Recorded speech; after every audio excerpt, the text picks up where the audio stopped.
Hey, good to see you. Sorry I was a little late. I missed you so much, and I'm glad you're here. It'd be easy to think as you're listening to this or watching this that I'm not talking to you, that I'm talking to some sort of ambiguous mass of people listening or watching the DTFH. And if you thought that, then that means you succumbed to a sort of naive understanding of the current technologies which are available to certain people who are doing shows, podcasts, politics, pretty much anything. And that technology are swarms of nanobots that, via all kinds of things, coffee, vaccines, chemtrails, have gotten into your body at the genetic level and have allowed me to tune in to you. I'm here for you. I'm here to talk to you, not them. And I just want you to know something. You're being too hard on yourself. Listen, it's just pantyhose. What's the big deal? And yeah, it's the same brand your mama used to buy. And yeah, you like the way it feels when you pull it up your legs, over your ass. And you like stroking your own leg and thinking, that's mama's leg. It's kind of like coming home. And then after those sessions, you beat yourself up. You drink too much. You pour tequila into your mouth. You vomit.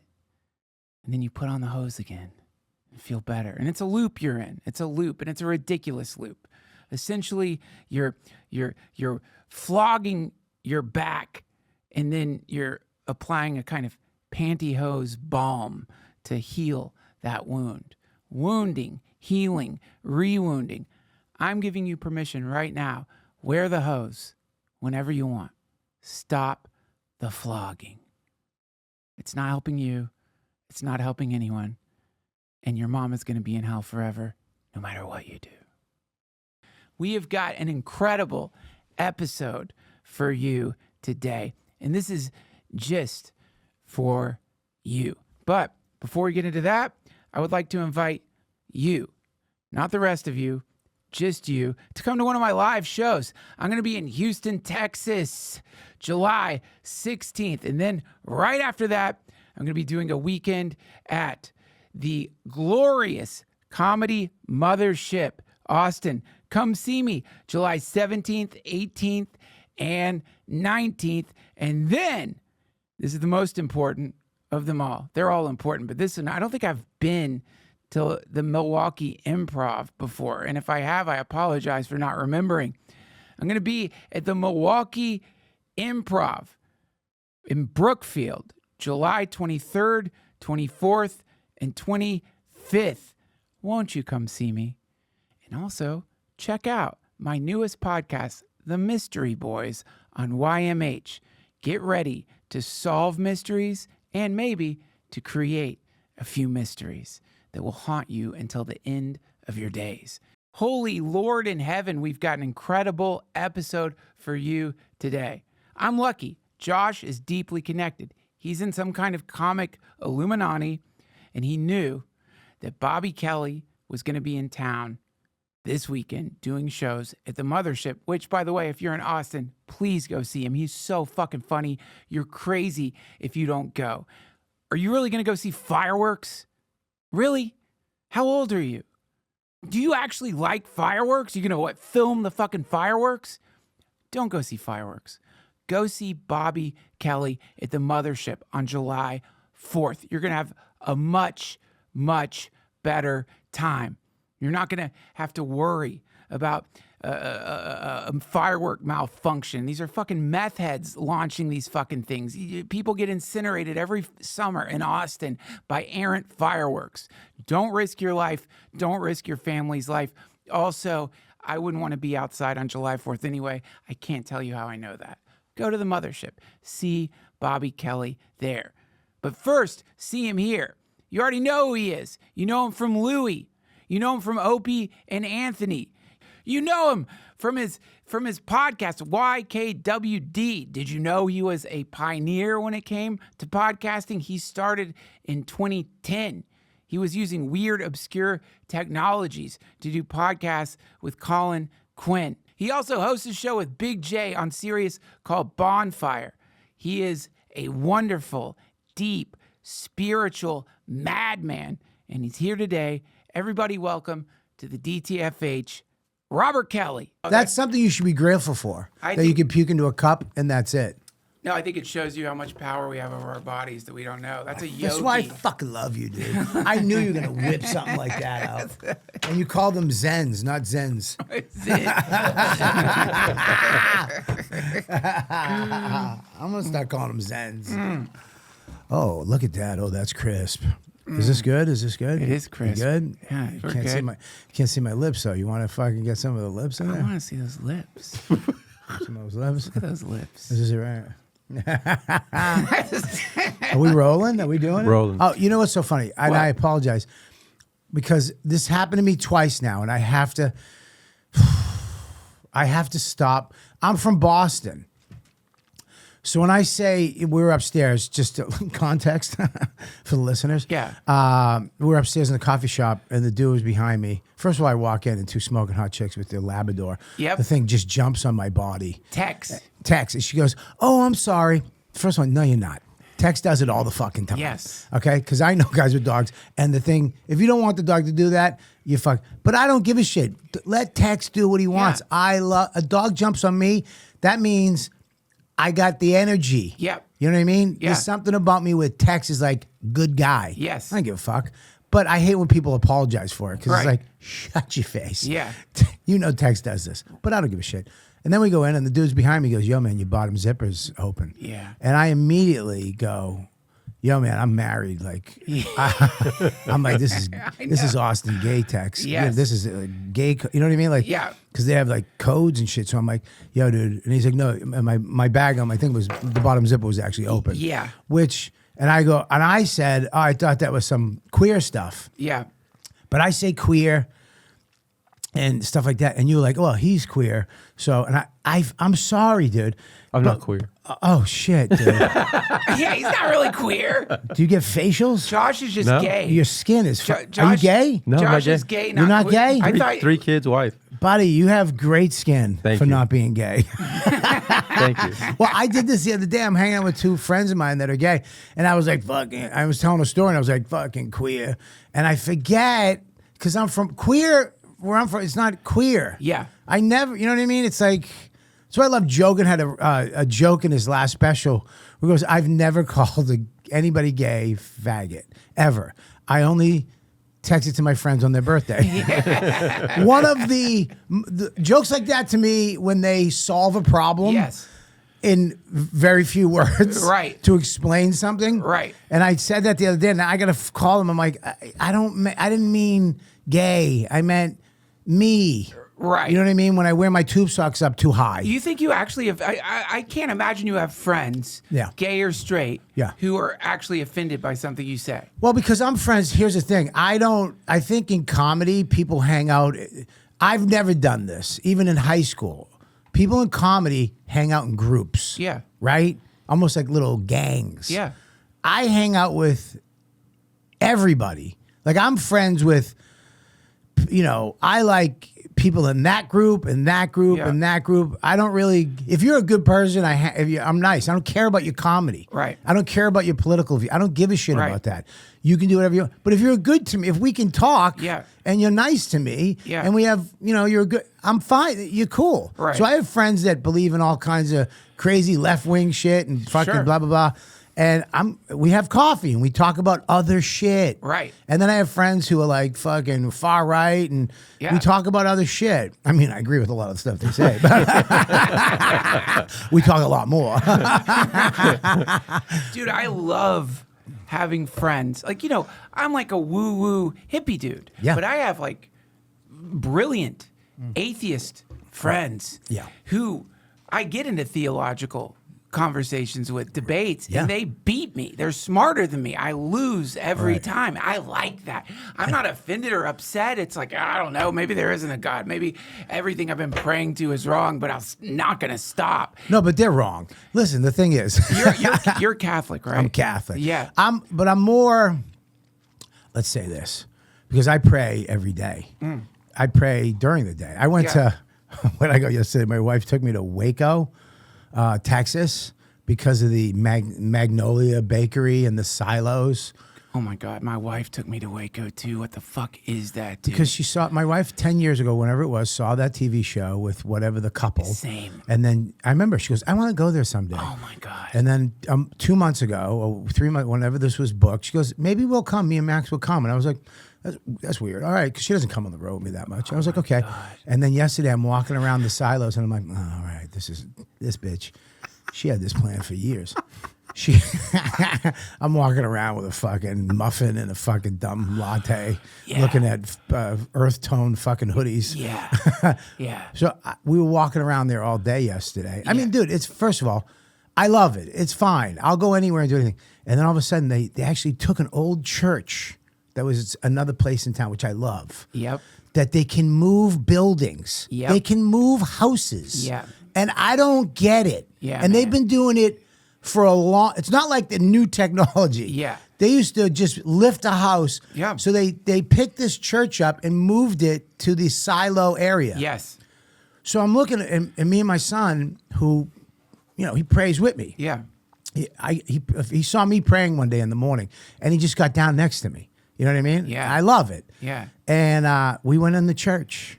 We walked in the church. We sat in the front Yeah. pews. People were walking in looking around because people are scared. Yeah. Right? People Yeah. are like, oh, we're just supposed to look at this. We sat down and just closed our eyes. Cool. And all of a sudden we looked around. There was other people. Other people like, oh, we don't have to feel weird. Wow. So I was like, we just sat there for around 10 minutes.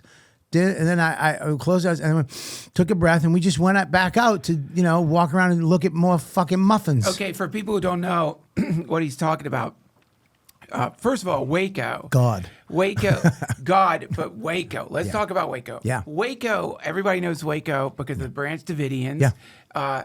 But Waco, the city, is a very desolate place. Like if you wanted to shoot a zombie movie, Right. you should shoot it there because you don't have to close down the streets. No, yeah. Dude, my wife and I walked around. It's desolate. I know. Empty. Fucking creepy. Weird vibes. A tornado hit Right. Waco, killed a bunch of people. Did you stay at that cool hotel? No, we didn't stay. Oh, I never smart. stayed at Waco. Dude, We we stayed at the condo. Dude, we just got, it's just weird vibes. But where you went, Yeah. it was this Instagram influencer. It's a couple Yeah. who had a show of flipping houses. That's it. Yeah. And they transformed this desolate city that had a terrible history Yeah. from the Branch Davidian, right? Yeah. Who that's all people know. Now you go there, buddy, this place in the middle of the city, went to the Dr. Pepper factory, Yeah. walked around the museum, made our own Dr. Peppers. Yeah. Then we walked right over to the silos. You're walking around. It's like going back in time. Yeah. I mean, they have a wiffle ball bat baseball field, and you just saw families with their grandparents and the little kids playing games of wiffle ball. It reminded me of a Twilight Zone episode where Yes! it was like a zoo for white people.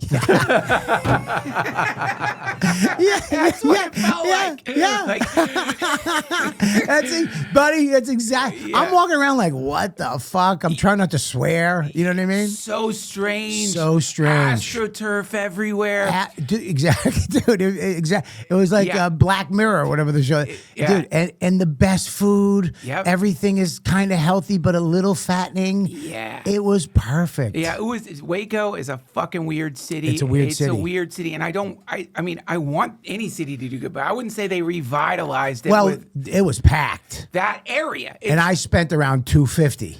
Okay. I dropped maybe $3. Adding the Dr. Pepper factory. Yeah.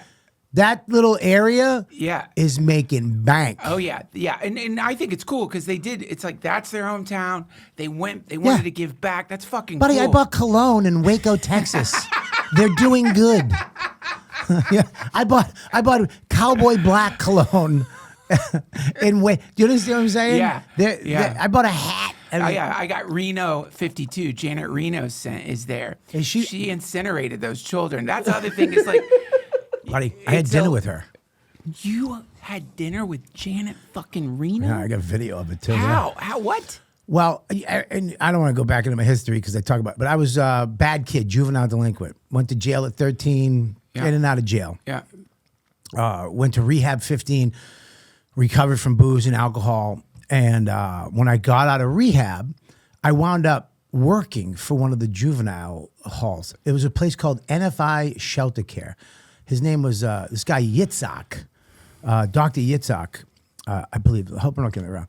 He, way back in the 80s, wanted to start, because back in the day with juveniles, they would just throw them in a fucking thing, like a building, like almost mental institution. Okay. He was like, and then they started throwing him in jails. Yeah. He was like, I want to create open door. They called it normalization, Yeah. where they would buy a house or a building in neighborhoods, and it was open door policy. So the windows weren't locked, the doors weren't locked. Whoa. But the longer nobody ran, the more incentives the kids got. Okay. So 30 days, everybody got a steak dinner. Yeah. 60 days, you got to go to the beach. Yeah.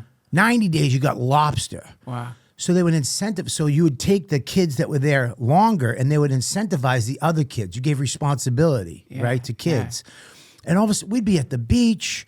You know, we'd go hiking up in the mountains, in the White Mountains. Wow. We'd have lobster dinner. So you incentivize kids not to run, right? Right. And they would actually talk to you. So when I got out of this place, it was one of the greatest. It saved my life. NFI Shelter Care saved my Wow. life. And when I got out of there, I went back and I worked for them. So they call me up and they go, hey, we have to go to Washington, D.C. And we want you, I was 18, maybe 18, 19. We want you to speak in front of the Congress and the Senate. Holy shit. So I'm like, I have nothing. I don't know what the hell I'm doing, right? I'm like, yeah, sure. Had you done any performance before that? I was just starting, maybe in 1920. I don't know ages. So I had just started a little bit of comedy, Okay. a little bit. But So you had still conquered the fear of getting in front of people. I was in college for art. I was taking an improv class. I Yeah, I was getting into theater, you know what I mean? Shit like that. Gotcha. And I was doing, very little. Yeah. But I had that thing in me, that disease we get. Yeah. About speaking in front of people Yeah. and making people laugh. I was like, yeah, sure. So I go, they fly me out. I had to buy a suit. I remember my mother got me a double-breasted suit. It was fucking asshole because I never wore a suit. I never had a suit. Right. So my mom bought me this silver double-breasted She suit. must have been so proud of you. Big fan of Kennedy. She'd fucking suck his dick in front of my father. Swear to God, today. And he's dead, and so is Kennedy. She'd suck, but he'd dig him up and blow him. But so I go there, and I don't understand what I'm in. I don't understand what's happening. Yeah. I just know that I don't give a shit, right? We get the Secret Service. We get into the room. We're in the Cannon building, and it's 250 Congress and senators. I'm at table uno with Robert Kennedy's daughter, Kathleen Kennedy, I believe. I'm not sure. Okay. And Janet Reno is next to me, Holy shit. sitting right next to me. So it was right there, and I'm looking around, and I'm sitting next to her, and she was, her with her fucking Pete Rose haircut. Can you pull up a picture of Janet Reno? Yeah, she looks like she pitched for the Yankees in '78, right? Yeah. Yeah, there she is. Yeah, she looks like she's fucking Pete Rose. So, Holy but fuck. yeah, dude, look at that. That's the one I sat right there. That's the one I sat next to. That one right there with that hair. Look at that. Doesn't she look? She was third base for the fucking Cincinnati Reds. Shit. Pull up a picture of Pete Rose. It's true though. It's not. Where is he? There you go, right there. Right there. There, not that one. That's that one. So, dude, I don't know who she is. I don't know the progression of, the Right. president. But I remember she would sit there and I thought she was English for some reason because Right. the way she would talk, like how sophisticated women she was. she would just be looking this way and then turn to you and go, "So Robert, where are you from?" You know, and I was like, and I'm just like, I'm from Medford, you know what I mean? Yeah. Massachusetts, right outside of Boston. Yeah. I'm trying not to swear. And then I get up and I speak in front of all of them. It's on. I was on C-SPAN. Wow. I still have the tape. Wow. And I'm killing. You know what I mean? You're getting laughs. Buddy, it was probably the first or second time I've gotten laughs where I was like, "Oh my God, this is the greatest thing ever." Holy shit. And I mean, I think one of the laughs was like, "I'm just trying not to swear," you know, and I got a laugh from because not knowing that all these people are garbage. They're Right. pieces of shit. They swear. Yeah. And you know, the stuff that they do. Oh my God. But I remember I realized that night that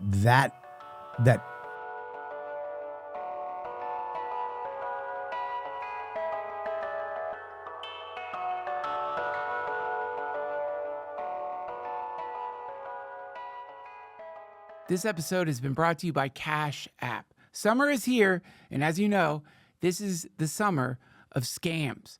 We now exist in an era where technological entities, currently known as artificial intelligence, are running rampant through the internet.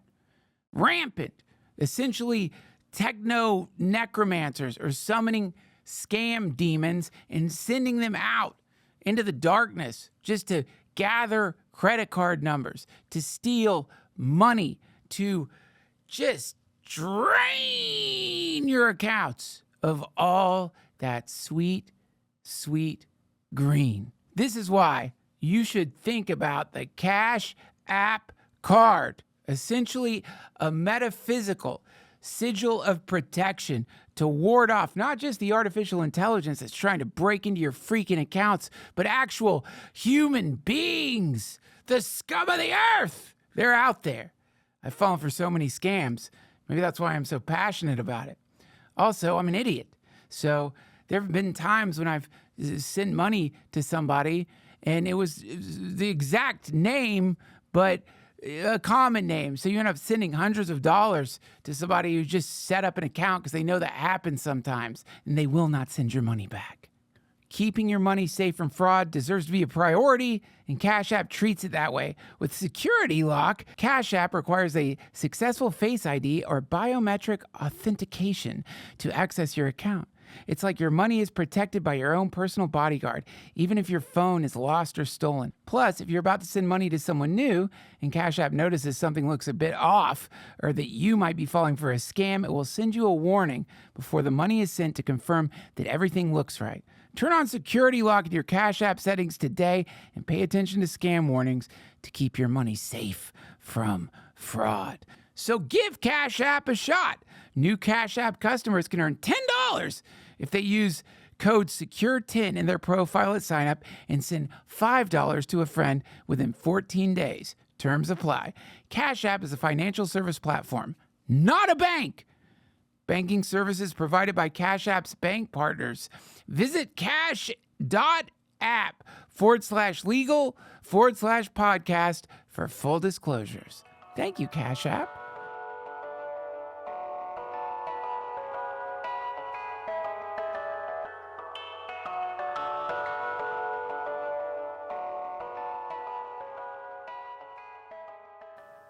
our government, people think Hollywood is disgusting and crazy. Yeah. It's not. It's politician. The government is 20 times worse. Oh, yeah. Because I remember every single senator and congresswoman would walk up to her and kiss the ring. I remember she sat there and they all lined up and they'd come over to the table and they'd be like, how you doing? Jesse Waters. Jesse Waters, nice to meet you. Jesse Waters, nice to meet you. Jesse Waters, nice to meet you. Jesse Waters. Hi, how you doing, Mrs. Reno? Oh, yeah, okay, great. And they would line up and they'd all do the same thing. How you doing? How you doing? Hi, how are you? And they'd give their name and what they were and they'd shake my hand and then they'd go right to her and just be like, oh, nobody hates each other. It's all bullshit. Yeah. It's all power. Yeah. It's all power. That's right. And it's all about kissing ass and Yeah. people liking you Yeah. and being in the right clique and Yep. knowing this person to get this and knowing that person to get that for that one. Yeah. I just sat there like, wow, these people are all phonies. You know what that reminds me of, though, man? That structure you're talking about there. I can remember when I came to the Comedy Store. Yeah. I didn't even want to be a comic. I went there. I ran out of money. I just needed a job.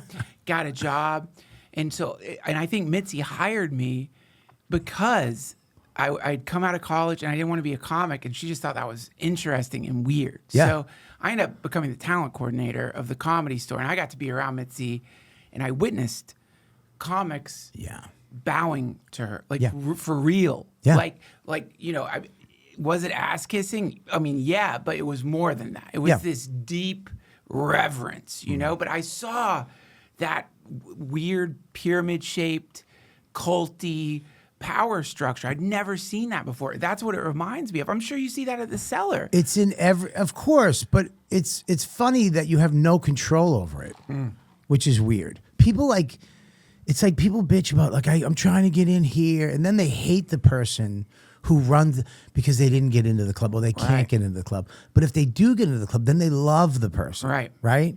And if they get out of the club, they hate them again. Like I remember going. The comic strip was the club. The Cellar was garbage when I moved to New York. No shit. Dude, nobody went to the Cellar. They used to have people barking. They had one show from 9 to 2. What? They would make the wait staff sit in front. Oh, dude, can I tell you something? I am terrified of the fucking Comedy Cellar. I've been there once. Yeah. Walked in, I got to sit at the comics that wasn't the day, and even that felt wrong. You know what I mean? Like, it's you're steeped in like the rules. It's formal, and I think it's not all bad necessarily. You know, that's good that it's there. But I know what you're talking about, man. Like that anger comics get over not getting into a place. Yeah. What does it even do for you? Well, like when I went to the Cellar, I was at the Boston Comedy Club, which was was the kind of punk rock club. Yeah. And then the Cellar. And then I would try to get at the Strip, which was, the Strip, Caroline's, Gotham. Yeah. Those were the clubs. And I remember auditioning for the Strip twice, killing, and then coming up to me going, "You did good, but not right. We don't think we can use you." And I was like, "Good, that's cool." I went to the Gotham. I killed. The guy was like, "Send me a tape." I was like, "Okay." And as I'm walking away, the girl I was with goes, "Are you sending a tape?" I go, "No, he just saw me. Why does he need a fucking tape? No." But I mean, I never hated the guy for Yeah. it because I'm not your thing. Right. I'm not your thing. I'm in at 2 clubs. I'm Yeah. fine. It just so happened that the club that I liked that was not the top club at the time was one of the bottom clubs. Right. Became the motherfucker. Yeah. Right? Like the store became Yeah. the motherfucker again. You know Yeah. what I mean? So it's like, Caroline's is closed. The Strip is gone. Yeah. You know what I mean? Yeah. So if I invested all that shit into something that wasn't mine, Right. and hated people, hated Lucian, the fucking Dracula he was, guy Yeah. lost fingers. He would show up with a glove on with like missing fingers. Dude, I talked to him. What was his name? Lucian Holt? Lucian, yeah. I talked to him when I was the talent coordinator. For some reason, Mitzi, I think she was friends with him or something. And a couple of times on the phone, Yeah. I talked to him, and it was like a vampire. Like his voice was so strange. Right. And I had no idea. Hello, Robert. Yes. Well, you're not. We have a lot of white comics here. Well, I do a lot of stuff about me looking Puerto Rican. Well, we have Puerto Ricans too. All right, dude. I just was like, all right, dude. Fucking. I'll see you. I won't see you tomorrow day, but I'll see you tomorrow night. But the eccentricity of the people. Hang on, real quick. Look that up. Nope. The people who run these fucking clubs are weird. Thanks Like, for dumbing that that's it. They're just weird. Like something about having that much power in such a microcosm. I don't know if they started weird. It shifts. It's weird. But here's the thing. Like Patrice used to say something that made the most sense to me. He used to say, "What's good for you is good, and what's good for them is good." Right? Yeah, sure. Like Mitzi. Yeah. When I lived in LA for 2 years, worst 2 years of my life. Was it? Yeah. The worst 2 years of my life. That's a tough transition. The New York to LA transitions. If you aren't working, Yeah. and plus, I was in that vibe of like, if you said something stupid, I'd be like, "What are you, a fucking asshole?" Yeah. You can't do that in LA. Nope. You can't. Like, I remember one night, some guy was like, "Hey man, do I know you?" I go, "You met me 6 times. I'm not playing this fucking game." Yeah. And he was like, "What?" And everybody was mad at me. Yep. I'm like, "This guy, cocksucker." I'm telling the truth about this phony piece of shit. Yeah. And everybody's like, "Oh my God, you're rude." I was like, "Go fuck you, mother." Dude, we were just talking about this, man. We were just talking about how there's all these cliques in comedy, but there's some of the cliques understand that if a comic says "fuck off" to you, that doesn't mean much. It's just, you know what I mean? Whatever. You're not gonna think about it a few seconds after they say it. Yeah. But then there's other cliques where you can offend someone for the rest of your life. They will hate you. Yeah. And it's a completely different type of comic, I think. Yeah. I don't know what the fuck that is, but you're either one or the other.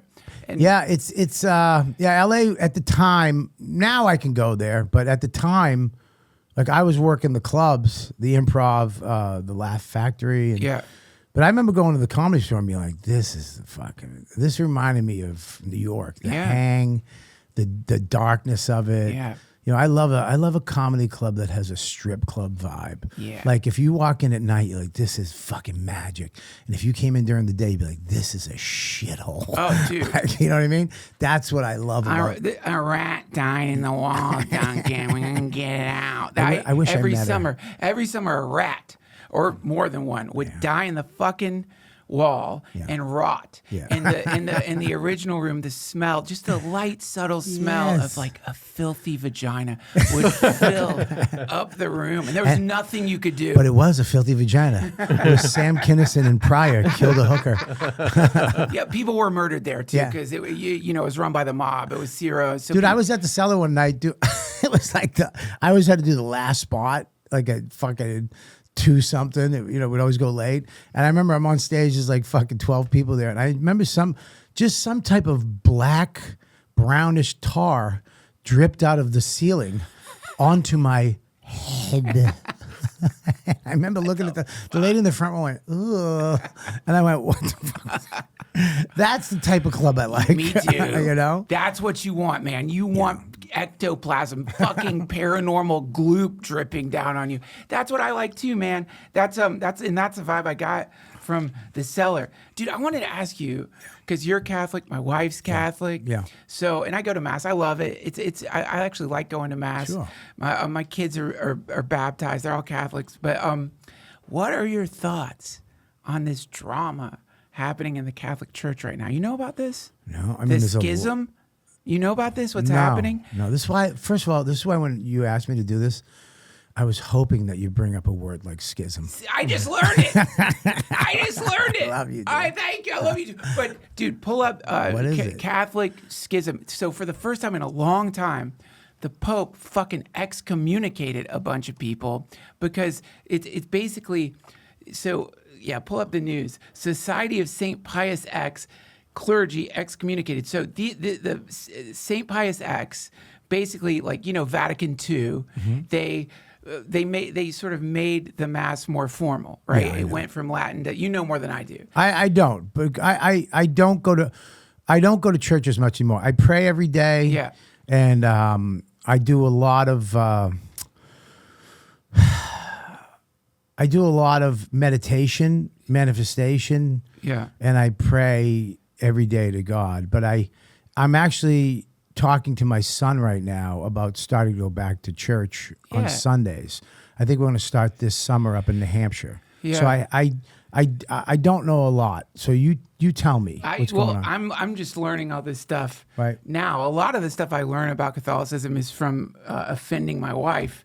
But so basically, it's really fascinating. Like this group of like Catholics, they think that the Vatican II or the new way of doing Mass is wrong. It's heretical, and Right. so they are doing Mass the old way, which is Latin, You don't look at the clergy. You face the cross. It's very formal, very intense, it's like super fundamentalist Catholicism. Okay. But the problem is, Yeah.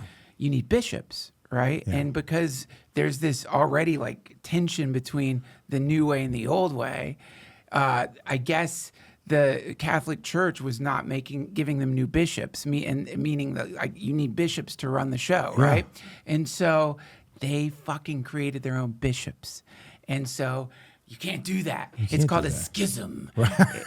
It's a schism has happened, and it's intense because this is how you get offshoots of Catholicism. I don't know if this is how you got I think a king made the Episcopalian Church, which used to be Catholic, but it's a really dramatic, weird, intense thing because on one level it's just so we're in modern times. Yeah, I know, right? yeah. And this crazy shit's happening. But on another level, there's a lot of people who say that the modern Catholic Church has gone astray. It's become too liberal. Listen, this is why I like when you, this is the rules shit. Yeah, man. You know what I mean? Like, I'm sober. And when I got sober, the only thing they told me is you need to find a God of your understanding. Right. I think God, right, is a moral compass. And I think that people, children especially, are being brought up without a moral compass. It's all about me. Yeah. It's all about them. And they don't understand right from wrong. Yeah. They don't understand their intuition, their soul. They don't understand. There's something in you, right, that knows what's right. Yeah. And you ever walk down the street and see somebody and want to give them money? Yeah. Didn't ask for it. Just want to give them money. Yeah. You ever have somebody behind you and you just want to pay for them? Yeah. It's in you, right? You're like, oh, should I pay for this Yeah. person's stuff? And then something goes, just come on, you got to go. Yeah. Right? Yeah. I say do it. Yeah. Because that's the thing in you. That's Yeah. that moral compass. That's that spirituality. Right. That's the fucking universe. Right. That's whatever makes people good, right? Yeah. And I think we all have it in us. But I think what we do now is we bring kids up to worship fame, Yeah. money, Yeah. success, Yeah. which is, I think, is great, right? Yeah. If you got like some type of thing in you, right? Right. Moral compass. So when I think of church or God, I can go any church because I can, like AA, you can get what you just have to get what you need, Right. and forget the rest. Yeah. So I mean, if I went to church and I had to learn Latin, I'm sorry, you're gonna have to go fuck yourself. Yeah. I'm not doing it. But if I can go to church, Yeah. and you can say some cool shit, and I might hear something that affects me that day, Yeah. and I can quickly get that bread, Yeah. and I can pray and say, hey, dude, forgive me for jerking off 6 times to what I jerked off to, and forgive me for thinking my wife's a twat, and forgive me for fucking, doing what, and you're like, you good, and I'm out. You know what I mean? I feel like. For me, that's good. Totally. Like, don't throw I think that you sort of have to act as, I don't know, a filter or something. If you should be able to like go into a church, and if there's stuff that they're saying that Yeah. you absolutely oppose, it's against whatever, okay. Yeah. But probably they're going to say some things that you can take with you that are good. Yeah, it's like I drove by a church and they had the gay flag out front. Yeah. And I was with something, they're like, what the fuck? I'm like, dude, as long as you're not making out and whipping your tits out and sucking each other off, as long as I don't care if you're gay. Right. But if your moral compass is similar to mine, go to church. Yeah. I mean, I understand the Bible, right? Yeah. And there's certain things, and if that you can find that church, Yeah. find the church that is, Yeah. that 1960s, 70s Catholic. Sure. We're all this. Yeah. That's my grandmother. That's my whole family. Yeah. I'm fine with that too. But Yeah. if there's a church and there's a gay flag out front, I can go in and get the same spiritual workout. Sure. if I listen. Yeah. Right? Yeah. Now, yes, am I going to be bumped a little bit? You know, when the priest is a chick Yeah. with a double mastectomy, you know what I mean? Yeah. and she says, my girlfriend, Yeah. I will be bumped. I'll be Yeah. like, huh? You know what I mean? But I can move over it. Yeah. I think this stuff has to evolve because even the church, what's the church about? Come on. What do you mean? Moolah. Oh, yeah, making cash. It's money. You got to sell tickets. You guys, dude. You gotta move tickets. Dude, it's no different than me this weekend at the mothership, 4th of July weekend. Why? Why? Why? In Texas. In fucking Texas on the, like you said, the 250th fucking birthday. My whole show is going to be purple-haired chicks. They're going to hate me. But, I mean, You know what's funny about that, though? This is what's funny about that. This is sort of off topic, but you've seen all the waves of, you've seen so many different audiences. You've seen fashion change in the audiences, right? And there was a certain type of audience that at one point you would look at them and you'd be like, oh, fuck. Yeah. This is gonna be tough, dude, and that would usually be the conservative audience. You know what I mean? You'd look at it and you're like, "Oh, these guys are fucking squares. Yeah. Jesus fucking Christ, they're just gonna find me to be so offensive." Yeah. And then it changed. Now you do the scan, you see the purple hairs. Yeah. And you're like, "Oh, god damn it, Yeah. dude, they're gonna be repulsed by me, like the shit I'm gonna say." But it's the same. It's exactly the same thing in a different outfit. yeah, no, it's really true. I remember when I was in Nashville at one time and I was doing jokes and they weren't laughing. I go, "What are you guys, the Bible Belt?" And the lady went, "We're the Buckle." And I was like, "Oh shit." Fuck. And now you go down there and they don't give a shit. They don't give a shit. No, they don't care. But if I went to, you know, like a side weird club in LA off of some, you know, and I go up and start talking about my wife, well, that's misogynistic. So yeah, I think it's all cyclical, man. It's like, good word, right? That's a good word. I think we just keep, you know, switching roles. Yeah. We just keep switching roles, right? Yeah. But I think as a comic, you should be able to go up in front of any crowd, after anybody, Absolutely. anywhere, Yeah. and do good. Dude, I'm on this. This is okay. So in Buddhism, there is this. I don't know. It's sort of like slogans. It's called the Lojong slogans. It's like shit to remind yourself of to get you like back on the moral compass. Right. And the one I always return to is drive all blames into oneself, meaning it's your fucking fault. Whatever it is, it's your fault. Stop blaming shit around you. This is your fault. Now someone could say, yeah, well, I'm getting like stabbed on a fucking subway. How is that my fault? I don't know how to answer that question. But I do. Get a car, fuckface. How's that? there Work you go. harder, get a car. Thank you. You know what I mean? Thank Don't you. take the subway Thank at that you. time. Yeah. But with stand-up, I always refer to that. If I like, you know what, if you're blaming a fucking audience, I just see it, it's like, look, it's a wave and I wasn't a good enough surfer to surf that fucking wave. I got rolled. Yeah. I didn't know how to surf the wave. Yeah. I could have. Yeah. There was a way. I didn't do it. And so I know what you mean, like for sure. But also, you know, there is this, and also like looking at an audience and shifting your fucking act around. That's fucked up too. I don't do that. Yeah. I just sort of like steel myself for like, all right, I might not be able to pull this one off with these Yeah, people. but that's part of the gig is going up and having some person not like you. Yeah. I remember the first time I spoke, my first year in sobriety, you have to speak, tell your story. Yeah. And I went to this same meeting Tuesday night for a year. I went to the same every Tuesday night. Wow. I was, 16 and a half, 17. And I went to this meeting. And here imagine me in front of all these old drunks, Yeah. right? No, I'm the youngest person by far. Yeah. And I'm up there. Yeah. And I tell my story. And I captivate these fucking losers, right? Yeah. These drunks, these fucking, you know, and I except one dude. Just, I could tell, it bothered me. Yeah. Like I saw him like getting up and getting coffee, huffing and puffing. And I was like, it fucked me up. Yeah. And I went over to my sponsor. He's like, kid, people were coming up to, oh my God. Women were crying. Yeah. right?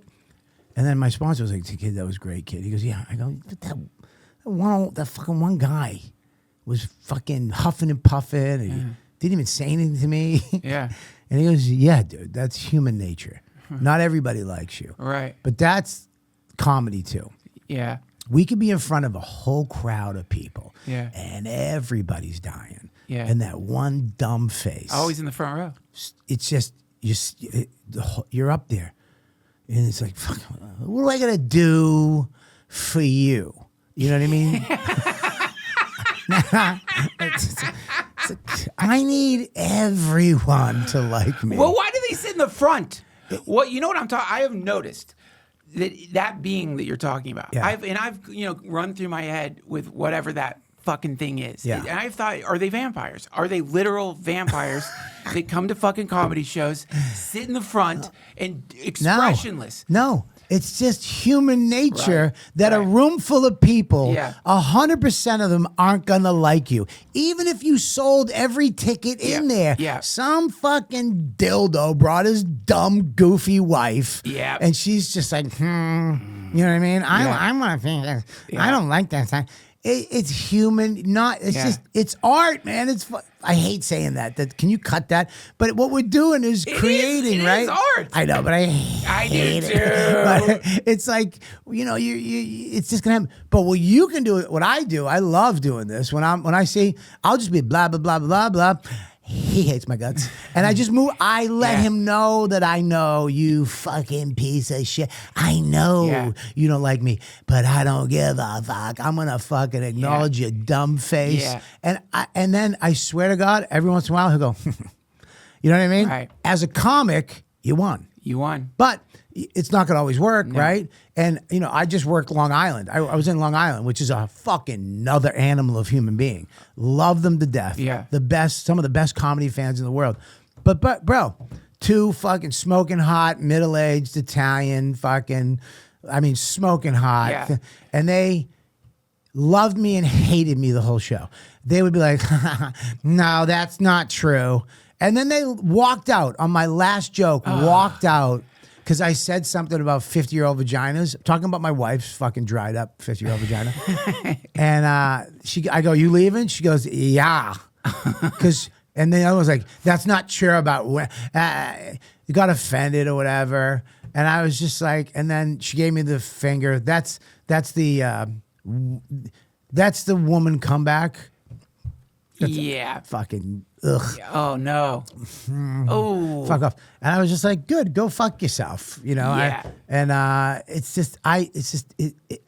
Look at that room. They should all love me. I'm Italian Irish. Yeah. I'm talking. I said they just didn't like me. Yeah. From the get-go. Right. Before I said a word, they looked at me and went, blech, because I remind them of some dude that finger popped them in the car and never called them back. That's right. There's something. It's the way it is, It's man. the way it is. It's the way it is. Yeah. And you gotta you gotta deal with it. Yeah. But and you're gonna be fucked up at the end. You're gonna, as soon as you get off that fucking one. I know that you want to go. This is the worst when you go to the middle of the feature, or the feature now. They want to be called features. Fucking middlers. You're in the middle. Stop it with your exotic fucking say. Feature! The easiest spot of the night, you son of a bitches. Bastard. Yeah, 15, 20 minutes and you're out. cocksucker. Can I sell merch? No. You shouldn't have merch. You should have jokes. But you want to go up to them after and be like, dude, that lady in the front, it's the worst when they go, oh, she was great. She loved me. Oh, fuck off. Go fuck yourself, you ass. I didn't notice anything. They were wonderful. Wonderful. Oh, I hate it. I hate when they walk off. They did okay, mediocre. And how were they? They were great. Were they? Oh, yeah. Because I was listening. They were great. Okay, I want to show you something. And I usually on the podcast, I don't get into this shit much, but today the algorithm gave me just this. You talk to the algorithm? Well, I know you. I want to talk about your AI because I know you have. What's your AI's name? It's hold on a second, Frankie. Well, me and Frankie broke up. We'll get to that. Okay. I want to show you this. I just want to know your thoughts on this. This is from Vulture, and these two people have been disappointed by Louis C.K.'s latest special. I just want to hear your thoughts on this. Go ahead and play it, Josh. Is the audio working, Josh? Trying. Oh, wait. It's They are not cool outsiders anymore. Also, like, people are saying the start it R again. word Start again, everywhere. Josh. Start from the top. All right. So you watch. First of all, stop. Okay. First. Okay, listen, man. I don't. Their faces. I know. Okay, I know when I know your opinion by your face. I know. Okay, go ahead. Good. Roll this. This is what I was thinking about. Cancel culture was the best thing that ever happened to comedy. And specifically, the best thing that happened for a certain subsect of sort of edgy, transgressive comedians. 10 years ago, cancel culture, whatever it was, emerges as a thing for comedians to point to and be like, what I'm doing actually on stage is dangerous. I'm cool. I'm an outsider for doing it. They would evoke the specter of cancel culture at the beginning of their spectrum. If I was an artist and you commissioned me, if I was a sculptor, Yeah.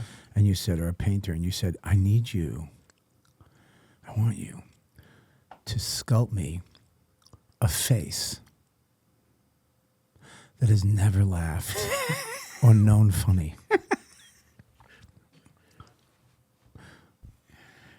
Has never, ever had joy. Ever.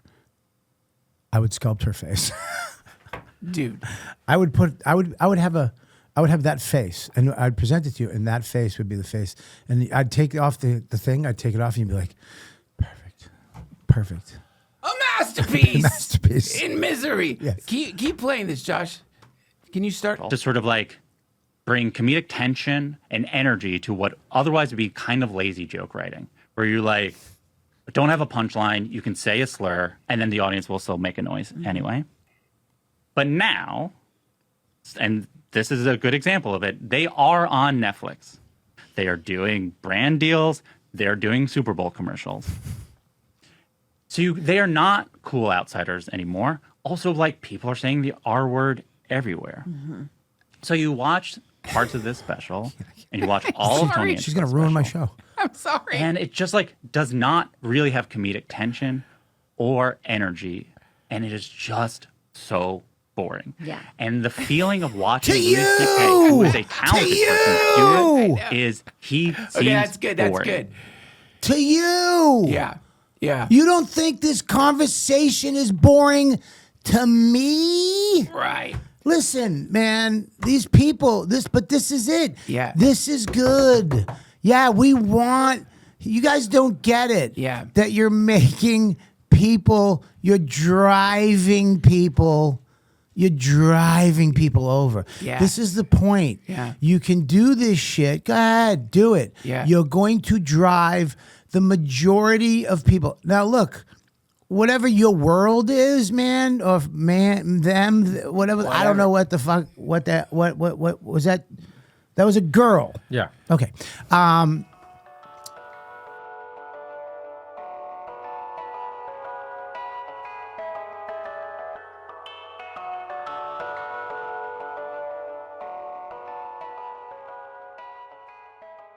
There's a lot of things you can do if you want to get healthy. You can start slurping back vitamins. You could make friends with some kind of transhumanist scientist and start injecting some kind of stem cell plasma into your undergunt. Or you could go straight to the fountain of youth. Sleep. Really, look it up. Don't trust this old withered man. Just look it up. If you want to feel better, if you want to get healthy, you could be chugging all the vitamin juice and snorting big fat rails of some kind of rejuvenatory vitamin E powder. I don't even know if rejuvenatory is a word, but you know what I mean. But if you're not getting enough sleep, forget it. None of that stuff matters. Sleep is the key. Not only that, really good sleep means really good dreams. And really good dreams means that you could potentially learn how to astrally project and visit secret sites within the hollow earth. You're not going to get there on a rotten mattress, which is why you should try out Brooklyn Bedding. Oh my God. Brooklyn Bedding is offering humanity a gift during this super hot summer as all of us swelter under the heat bulb. I love my Thermo Balance Brooklyn Bedding mattress. How are you not sleeping hot? You're laying on that old lumpy old ball of suffering you call your mattress. Why is your mattress shaped like a ball? It's a horrible shape for a mattress. And it's hot. And you lay there like some mangy dog, sweating, wiggling around, not able to slide into the deep, dark waters of pure annihilation that come with a good night's sleep. Thermobalance mattress from Brooklyn Bedding will carry you across the river Styx into the deep, sweet underworld of perfect sleep. Why? Because Brooklyn Bedding uses Glacio Tex, trademark, copper-infused foams and temperature-regulating materials to help keep you cool and comfortable all night long. Even better, Brooklyn Bedding also offers a 120-night comfort trial. Love it. Or they'll help you return or swap it hassle-free. Not sure you can take my word for it. Well, that hurts my feelings.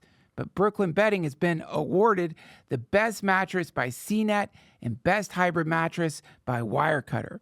So you know it's the real deal. Go to brooklynbedding.com, use my promo code Duncan at checkout to get 30% off site-wide as part of the 4th of July sale. That's brooklynbedding.com, promo code Duncan for 30% off site-wide. This is a limited time offer, not available anywhere else. brooklynbedding.com, promo code Duncan. Thank you, Brooklyn Bedding.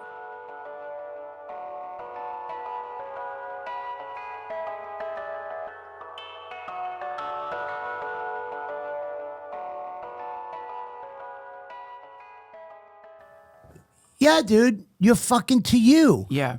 And by having these conversations, Yeah. you're just driving more people Right. over to check them out. Here, the one of the greatest clips of all time. If you want to see how comedy works, Yeah. if you want to deal with all this bullshit, Yeah. because they love to philosophize. Oh, yes. They love to break it down. They love to, what this is joke writing and boring. And they just say a slur. Yeah. And that's unintelligent. The audience makes a noise. Yeah, they make a noise. What? A slur noise. If you watch Patrice O'Neill on Fox News, he did a I think it might have been a battered woman's fucking show where they were raising money, which you don't hire Patrice, Nick DiPaolo, and Greg Giraldo. Wild they So hired him for that. he did a joke where he got in a lot of trouble, and they posted it in the news where he did a joke where he said, white boys things, they have this thing where they call it the angry pirate. And so he got in trouble for this joke. And he's on Fox News. What do you mean the angry pirate? What's the I'm joke? gonna okay, tell you. okay. So he's on Fox News defending comedy, right? Yeah. And this lady like that who doesn't know funny, isn't in the funny. We're in the funny world. Yeah. This is what she's in this world. Right. Talking, philosophizing, debating. Yeah. Words, periods, commas, semicolons. Yeah. She's in, Right. that's her world. I would never enter that world. Right. I would never go in there. But you're an art, this is our, he's like, this is my thing. And he's looking at her, she's not an expert in funny. He goes, I'm on Fox News. You brought me here because I'm the expert on funny. Right. And he goes, yeah, she doesn't know what she does. She told the joke. He goes, she told it wrong. Didn't get a laugh. She told it just hit he goes, no, what it is when you ejaculate in a girl's eye, kick her in the shin, and then she hops around on one leg going, arg. All camera guys laughed. And he went, see? And he goes, yeah. Right. You don't know funny. Right. You know what I mean? Yeah. Everybody laughed. Why? They shouldn't have. You're working for this company. You're not supposed to laugh. Couldn't control it because the way he delivered it, Right. who was saying it, Yeah. how he said it, and what he said. It's Right. not just what you say. Right. It's not just the intellect of the conversation. Right. It's who's saying it. Right. Their voice. Yeah. Their tempo. Yeah. It's the whole band, fuckface. Right. That thing is saying that thing at That's that right. moment in that way about that subject. Yeah. That's what makes it funny. Right. I couldn't have said that joke. Right. It would have came out and been hack on me. Yeah. I would have, but Patrice could. Right. Louie. I know they're talking about Louie. They're That- talking yeah. about Shane. Yeah. They're talking about Hinchcliffe and Louis C.K. Okay. I just watched Louie special for the second time last night. I haven't seen it yet. It's fucking, Of course, it's great. buddy, it's called Ridiculous. He Yeah. named it Ridiculous because it's just ridiculous. Yeah. You know what I mean? Yeah. He's saying ridiculous shit. Right. And it's Louis. Yeah. Right? And it's outrageous and hilarious and wrong. He's saying a lot of wrong. Right. And that's comedy. Right. And people, a whole theater's laughing. Yeah. Me and my wife were cracking up last night. Right. Just not because we know Louis or like, we're cracking up. Yeah. Because so it's not for you. So, but this is what they do. They're wrong. They say they blanket it like it's not funny. Yeah. At all. At all. It's When over. So you can go the Mona Lisa, right? I went and saw. I went to the Vatican and I saw the Sistine Chapel.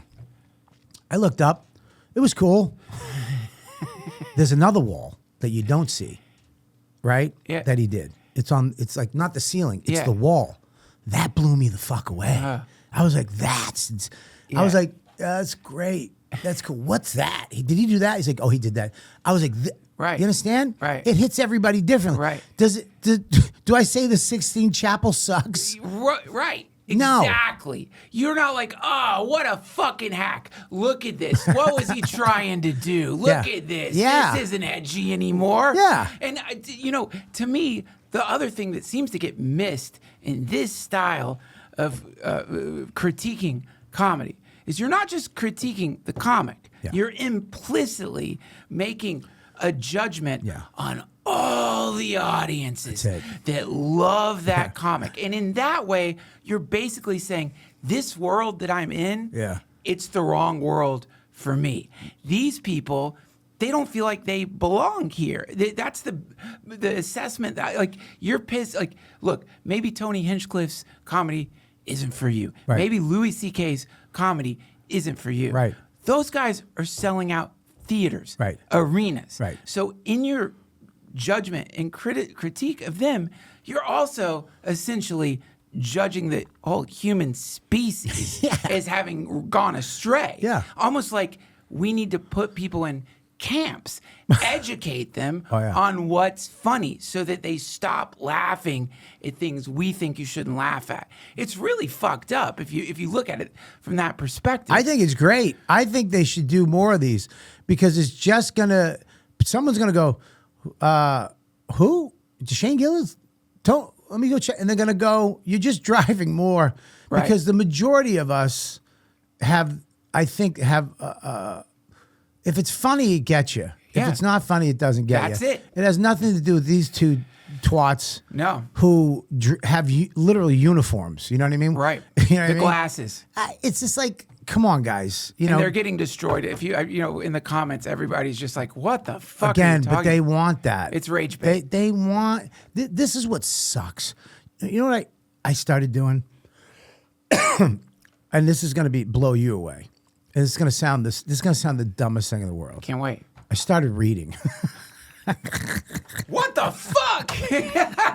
Did you get that? Clip that. Clip that. That's big. And okay, so I'm on my phone at night, and I will go to Instagram, and I will go to Facebook, and I will go to YouTube. Yeah. Right? I don't really go to X, and I'll because my brain is ADHD, and I have all Yeah. this shit, and I'm curious, and I'll just go and go and Yeah. go and go and go, and I'll hate, and I'll love, and I'll be mad, and I'll fucking read stuff, and I go through all this twisted, fucking fucked up shit. And I won't be able to go to sleep because my brain is just, I'll look, it's 3 a.m. I got to get up at 6. Yeah. And I'm like, fuck. Yeah. And I have all these emotions, and I go crazy inside, you know? Yeah. And then like last night and the night before, I read. And I read last night I read maybe 5 pages. Of what? Empire of the Summer Moon, I'm reading. Cool. About the Comanche Indians. Yeah. Right? The book is 9 million pages long. Yeah. Every time I look down at the percentage, I'm like, I'm never going to get this. But anyways, I just reading it about Ann Parker's son. And he became, he's like a half-breed that became one of the greatest Comanche chiefs ever, right? Heard it's a great book. It's fucking phenomenal. Yeah. And I'm reading that 5 pages, and I'm done. My brain shuts down. And then you know what I did? I dreamed the last 2 nights. I had vivid dreams. I had these crazy dreams. And I slept, and I woke up in the morning, it felt good. Yeah. And my creativity, my brain was going. Yeah. I was thinking of stuff, and it was like I had more control. It's fucking it clears weird. your mind. Your mind's clearer if you read versus letting the algorithm juice your fucking amygdala and spraying cortisol all over your fucking body all And that's night. what this shit is. That's what it is. It's if I had seen this last night instead of reading, I would have been like, this fucking bleh. And I would have went into the comments and been like, oh fuck it. And then I would have I scrolled, and there would have been something else. Yep. And something, and then something else, and then I would have been on to fucking, some guy hiking in fucking Switzerland, and then I would have went to some guy building a boat out of fucking bottles, and then I would have went to some twat hating this person, and it's just it's. I don't think it's for me. Well, it's satanic. I mean, like it's like what truly like if there is, and these days I really do veer towards you can name it whatever you want. Yeah. But there is a fucking energy in the universe that once you tune into that, it will fuck your life up. And if that energy could invent some kind of technology, it would be social media. It would be the algorithm. It would be, how do I just send constant blasts of a message, which again and again and again and again says, your entire civilization sucks. Your species is useless. Everything's meaningless. What sucks about it is that the kid, I'm 55 going on 56. I have the ability to know that I don't have much time left. Yeah. I have 25 summers left. Yeah. Right? I am trying my hardest not to waste it, right? Yeah.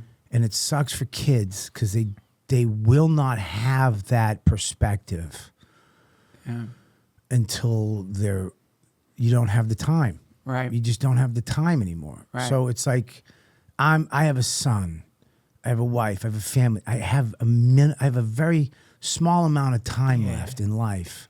So when and I'm not saying I don't. I do. You get into it, blah, blah, blah. And it does feed that thing. But it's like if these kids they're not going to, you need death to wake you the fuck up. That's right. And give you empathy. Yeah. And give you perspective. Yeah. That's the sucky part of life. Yeah. Is you need... people always change their lives when something tragic happens. That's right. When and when you have all the time in the world and you're safe from everything. Yeah. Is when you don't have that perspective. Yeah, I call it you're a temporal trust fund kid. Yeah. You think you've got all these years in the bank, and you don't understand how, even if you do, which by the way, it's a huge assumption that you're going to live to your lifespan. That's fucking nuts. You really think you're going to live to your lifespan? People who think that's look around you. Yeah. Look at the people just dropping dead. Yeah. Look at that dude. What was his name? Oliver Did you say twist? Yeah. Oh, look at Oliver Twist. Oliver Tree. More. I said Oliver Twist. Oliver Tree. This guy's at the top of his fucking game. He's like this brilliant, like crazy fucking musician. Yeah. Rides a helicopter in Brazil, collides with another fucking helicopter. Here's what sucks about it though for us, because we're comics and podcasters. Yeah. We have to watch this shit. We have to watch it. We have, because someone's gonna bring it up. Someone's gonna talk about it. Right. I do the bonfire with Big J Okerson. Yeah. Fucking one of the funniest human beings on the planet. Yeah. Fast as lightning. Yep. Funny as, I don't, it doesn't even make sense to me sometimes how he could watch something and brilliantly just say something hilarious. So it's like, it's hard for me sometimes because I'm like when I was younger and I was just a comic and I wanted to do shows and then all of a sudden I have this son and a family and the thing I always wanted, and I have this beautiful thing and I want to experience this. Yeah. You know what I mean? Totally. And then you go on these podcasts and we have to watch this. We have to be able to be funny about this. We have to be able to be mean and funny and vicious and say crazy shit really fast. Yeah. So it's like sucks for us because I feel like in some way we can the only way to get really healthy and live that type of life, that oh my God, you feel beautiful every day. We don't get that. Okay, I'm going to push back on that one. You number one, people, you are so fucking funny. You are so brilliant and you're so funny. But clip that. cut that. But what? You also have this thing. This is what actually, Mitzi could see this in comics. So like I got to sit with her. I got to watch these comics showcase for her, and she would pass them, and I'd be like, "What the fuck? Like that guy's not funny at all." Sebastian Maniscalco selling out Madison Square. Like I'm just some asshole. I don't know anything about what comedy. What do you mean I'm not funny? Dude, he was. This is again not that Sebastian watches my podcast, but like he does. He called me this morning. He's like, dude, tell him I'm a big fan. He's fucking funny. But in those days, I couldn't see that shit. Yeah. She could see through the jokes, the early phase jokes into like what you are, right? Which is you're just funny, atomically funny. You couldn't not be funny. I'm not saying that sometimes you're not funny. What you're made, like the clay you're made out of is funny fucking clay. Right. So you have this idea. I've got to be more like, I got to be quicker. Like, Big J. Or I remember when I met fucking Zach Galifianakis. Yeah. That motherfucker.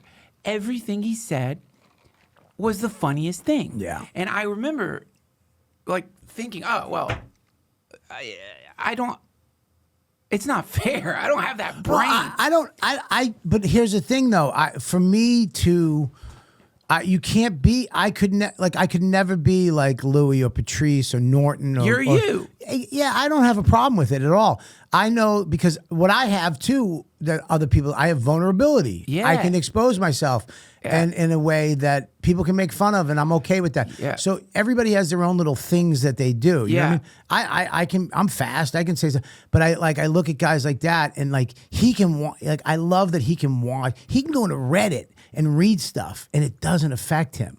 I love this certain people. Yeah, immune. Like that's like a superhero power. It is. We all have different superhero powers, right? Yeah. I've never been to Reddit. I don't want to go there. Because I'm a fucking psycho. You understand? I'm fucking mentally ill. Yeah. I will fucking find you.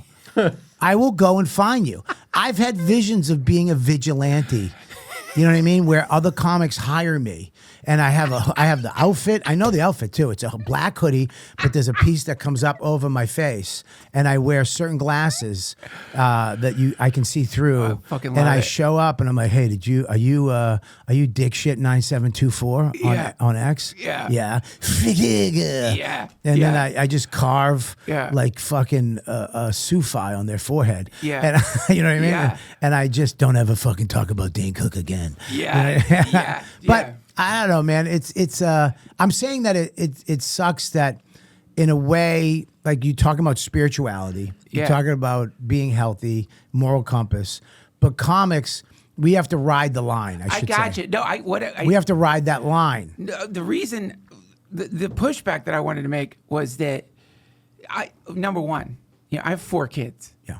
And I experience what you're experiencing. I have one. Okay, I'm sorry. I'll have more. I didn't should know. have I'm not more. married to a Catholic. It's not- She's a dirty Polak. Okay, one, and she was like, "I'm never doing this again. My vagina hurts too much."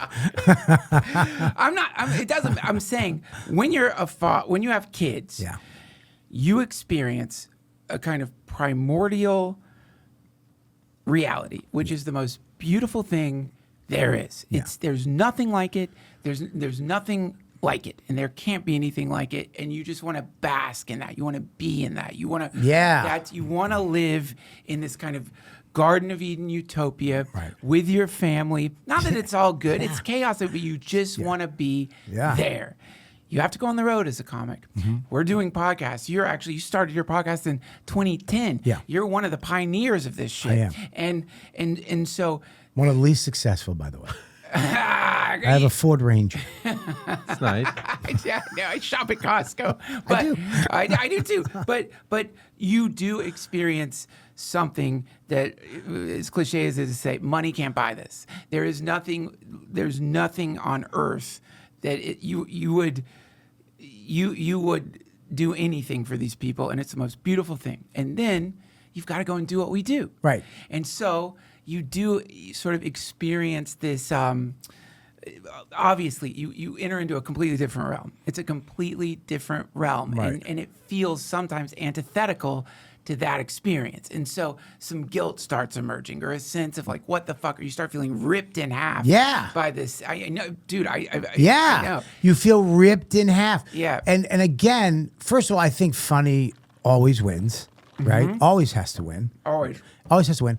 But but again, it's like that's that's my comedy thing right now. Like when I was in my 20s and early 30s, I was a fucking maniac, dude. Yeah. It was all about going to the club, hanging, shows, killing, fucking chicks. Yeah.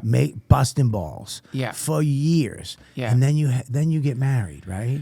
And then it's all about comedy, clubs, killing, pussy. No, I'm kidding. No, I'm kidding. I know. But then when you do have that kid, something changes, right? Now I had to, it was weird because I wanted to have, I had to make choices that weren't good for my career, but were good for me, right? Yeah. I had to make choices that, okay, July and August, I don't do shows. Yeah. I'm doing 2 shows this whole summer. Yeah. This show at the Mothership on July 4th weekend. Why? But no, I love this club. Nobody's showing. But and then I'm doing one other show. I take the summer off and I spend it with my family. Right? Yeah. I'll do the bonfire on my podcasts because those are easy to do. Yeah. And then I spend the rest of the week with my family in New Hampshire. We have a little tiny house, which I got shit for. You know what I mean? Because I got a tiny house instead of a mansion on a lake. What do you mean you got shit for? Nothing's ever good enough for everybody. But it's, again, funny wins. Yeah. Make fun of it, dude. I love it. Yeah. I get cracked all the time. You're going up to your fucking hut in New Hampshire? Fucking hilarious. You know what I mean? Right. And I go up there. We have dinner. We have breakfast. We hike. We fish. Beautiful. You know what I mean? So it's like we have campfires while all my friends are fucking gigging and working it and grinding it and just fucking sharpening that blade. Yep. I'm letting my blade get dull a little bit. I'm a little rusty. I didn't oil it. I just put it back in the sheath. Yeah. I go to cut a rope and I'm like, you know what I mean? Yeah. I made that choice for now. Yeah. You know what I mean? You know what I mean? Where it's like I wanted to be around I wanted to experience dinner at fucking 5. Yeah. I wanted to sit down at a table and talk. Yeah, man. Yeah, so I made these choices. I could have been like, I'm gone every fucking weekend. Yeah. Dad's not around. Yeah. Monday, Tuesday, and Wednesday, I'm doing podcasts and radio shows. I'll be home at 8. Yeah. We can spend time. And then I'm not going to see your lacrosse games. I'm not going to fish with you. I'm not going to be around. Yeah. You can do all. I just chose not to do that. Yeah, And man. I knew it. I know what I did. So it's fine because I can always. I know there's going to be a point very soon. He's 13. He's going to not want to be with me. He's already talking about, do we have to go to New Hampshire all summer? Right. It's coming where he's going to want nothing. And I will go back and out like a fucking samurai. And I'll spend months just sharpening my blade, man. going back to the clubs Monday and Tuesday, Wednesday, Thursday, Friday, Saturday, working, doing my shit and going back. I can always go back to it and fucking do it, you know? Well, you made a mistake because you know what they say, like the majority of comics say on their deathbed, right? What do they say? Should have done more shows. Yeah? No, nobody fucking says that. Nobody's like, I wish I'd been in more grimy rooms away from my fucking family. Why did I spend so much time with you assholes? Well, here's the thing is I realized, you know what I realized, Duncan? I was always chasing success, right? I was always like, dude, I got to get there. I was always doing that. Yeah. And then I realized when I had my kid, and I remember came home one day and I pulled up into my driveway, driveway that I just had repaved. Nice. And a little small house. It was I think a 3-bedroom bungalow, no basement, in Westchester, New York, right? Not in the best, but Westchester. Sure. And I looked at my wife's Honda Civic, and I had my Ford Ranger, or I had a Ford Edge at the time. And I pulled up, and I got out of my car, and I looked in the window. My kid was on the couch, and my wife was cooking dinner. And I looked out in the backyard, and there was a picnic. The table out back was set. We were going to eat outside at night. And I was like, I made it. Yeah. I made it fucking years ago. Yeah. I made it. I pay my bills with fucking dick jokes. Yeah. I pay my taxes with dick joke. My kid is clothed and housed and wife and we have fun. I did it. Yeah. It's all relative. That's it. So I'm in a fucking Ford Ranger. You're in a fucking $500,000 fucking Rolls Royce. We're still getting to the same place, right? You're in a mansion. I'm in a fucking a house in upstate New York, right? With a back. It's the same. We have AC. It's all relative, right? I made it. I'm happy. For sure. Paying my bills. You know what I mean? Yeah. But there is always that thing, in this business where it's like, boy, would it be nice to go to an ATM and not hide my balance from the people behind me. Yeah, it's true, man. Yeah. This is the human mind is an expert at taking, and this again, like I think I was just talking on Theo's podcast talking about this about Satan, but truly, this is the satanic whisper, which is, you know what I mean? Yeah. And that's if there were some dark malevolent entity, it would, when you're looking at your kid, healthy, sheltered, food, it would be like, but It's ego. it's ego. Ego, I think ego is, if you're talking about, like, people think there's this guy with horns who's red. Yeah. I think you're Satan. Yeah. I think you're Satan and you're fucking God. Yeah. It's in your head. Right. It's your ego is the fucking thing that will, but it's weird because it's not ego, we need confidence, which kind of can be fused with ego. Sure. To get up on stage in front of a room full of people that may know you, may not, and make them feel one of the hardest feelings in the world to feel. Yeah. Every 30 seconds for an hour. Yeah. Right? It's like, how do you, and then when you say goodnight and they go, wow. Yeah. That's never happened to me.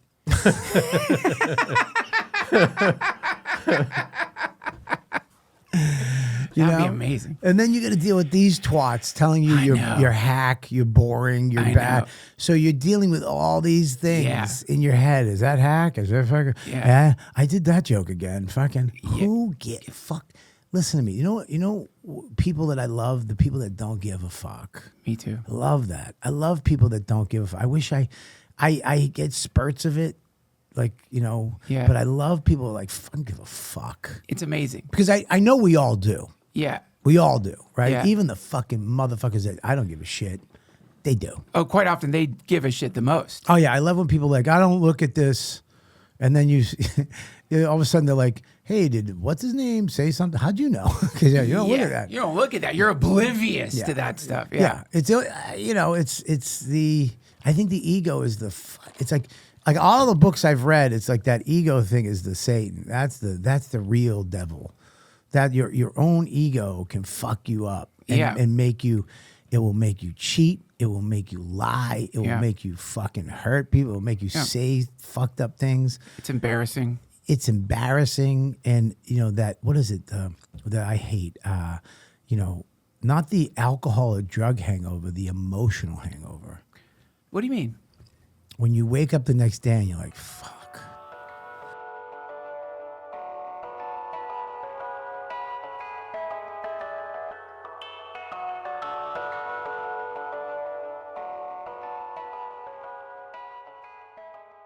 I got so many kids. Maybe you have kids, maybe you don't. Even if you don't have kids, it doesn't matter. Let's face it, you exist in a super technological advanced civilization that requires you to spin so many plates at once. And sometimes you just don't have time to go to the kitchen and make some healthy, delicious meal. You're not one of them. By them, I mean those people who do meal prep and they grill their chicken and they put it in little Tupperware boxes and alphabetize their chicken. How do you even do that? It all starts with C. That's not us. We're not meal preppers. We're not. We're realists. And this is where Factor meals come in. Because one thing we do have in common with those muscular meal preppers we see in the fancy magazines is we also want to be healthy. Why wouldn't you want to be healthy? It feels good to be healthy. It doesn't feel good to eat some swill because you're in such a hurry or you're too tired to cook. It doesn't feel good to fill your body temple with garbage. It tastes good, but my God, the next day when you're just sitting on the toilet wishing you had a time machine, you pay the piper. Thank God there's Factor meals. Every Factor meal is crafted with functional ingredients, lean proteins, colorful veggies, whole foods, and healthy fats. Factor bans 175 plus ingredients, no artificial colors or sweeteners, no high fructose corn syrup, no refined seed oils, just nutrient dense food. Most importantly, it tastes great. If you're like, how is that possible? It's you put it in the microwave. If you're pissed off at microwave food, it's because you're eating frozen food. It's not the microwave you're mad at. It's the fact that you're trying to resurrect a burrito that's been in deep freeze since the late 70s. You're trying to warm up a burrito that was more than likely in some kind of ice locker in an underground MK Ultra facility. It just wasn't fed to the victims of whatever horrific psychological programming they were doing back then, and they resold it to Trader Joe's. And then you put it in your microwave. It's trying to bring back to life a mammoth baby they found frozen in the tundra. It's not going to work. This isn't Factor. Factor is fresh. Factor is not frozen. Factor tastes great. Not only that, but you feel good after you eat it. I have not been disappointed by any Factor meal, and I'm not just saying that because they're paying me. Factor saved my ass after my wife gave birth. It's so nice to bring a plate of delicious, healthy food to the mother of this beautiful new baby in your house. And no, you're not, you know, this is going to get turned into milk. This is going to go straight to her boobs and into a baby's mouth. You know, it's nice to know that the milk factory is being given good ingredients. I think of her as more than a milk factory, but, you know, partially a milk factory or a milk alchemical beaker. It's more like a factory. Listen, just head to factormeals.com/Duncan50off and use code Duncan50off to get 50% off and free daily greens per box with new subscriptions only while supplies last until September 27th, 2026. See their website for more details. Thank you, Factor.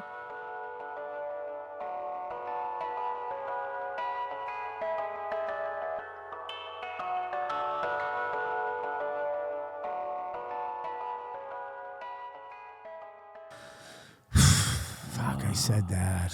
Oh, dude. Okay, yeah, that's the worst. The worst. The worst. It's worse than fucking heroin hangover, anything. Yeah. That emotional hangover. Yeah. Because you're actually trying to be a good person, but then you fuck up or you say something or do something, and then you wake up the next day, fuck. Dude, I've got this Buddhist teacher, David Nichtern. He's got a saying, suddenly free from fixed mind, which is that ego thing. What it does, it takes a snapshot, right? You're living in a snapshot, and that's when you're fixating on, well, why'd that dude say that to me? Or why'd I fucking say that? Or should I cut that out of my podcast? But if I cut it out, who the fuck am I? What am I afraid of? Why am I afraid? Yeah. You know, that thing, you can just drop it. Have you ever done that? You know what I mean? That emotional hangover, the entire framing. Yeah. You could drop it. Oh, I got it fucking right here, dude. Serenity prayer. Serenity, courage, wisdom. I say it 9 million times a day. That's the prayer? Yeah, sir. Yeah, give me the serenity to accept the things I can't change, the courage to change the things I can, the wisdom to know the difference. Yeah, that's It's let it good. go. Dang. I gotta drop stuff. I always have to constantly drop stuff because you don't have control over anything. Yeah. You know, dude, I've been fired. I've been in a fight. I've bombed. People have hated, and it's before it's ever happened. It's not like, you know what I mean? Yes. It's like yes. that thing in your head is your fucking greatest asset and your worst enemy. Yeah. And learning to fucking wield it, right, is what I think your job, my job is to learn how to wield it. Right. You know, I can walk in, you know, like I'm headlining this club. You know what I mean? I'll walk in. You still feel uncomfortable. Yeah. You still feel like, hey, you know, Yeah. I'm headlining, but am I worthy of this? You know, blah, blah, blah. Yeah. Your brain starts going. You gotta fuck it. Go tell jokes. Hour. Try to kill. Yeah. Thanks, guys. You know what I mean? That's it. Do your fucking job. But it's you can't. It's like, well, and that's the juice that makes the jokes. Right. Yeah. Dude, I was in the gym this morning, right? Yeah. I'm waking up. I'm trying to be healthy. Yeah. Wake up, go to the gym. And I get my little dumbbells because I'm 55 and I'm not fucking, you know what I mean? I get my little dumbbells. I have my little guy on YouTube that's going to be, you know, come on now, you know? Yeah. And then this other dude comes in, tall, white guy, headband. As soon as I saw the headband, I'm like, way. fuck me. Yeah. You know what I mean? I wake up, I felt great. My brain is great.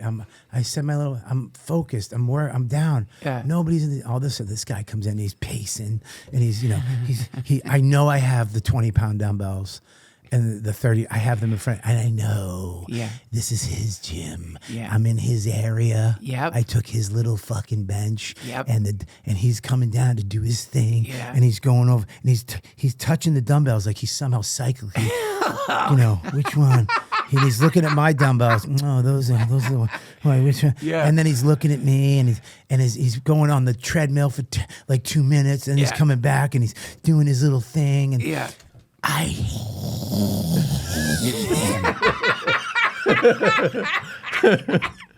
Yes. I could read some paper where that guy walked out, jumped on a scooter and got smashed by a fucking Coke truck. Yes. There would be something inside me. Yeah. And the whole time. And then I built it. I'm in my head. I'm like, this fuck. And he kept walking and he's looking. And then finally I went, do you want these, the 20 pounds? And he literally went, thank you. And he bowed. And I almost dropped them on his foot.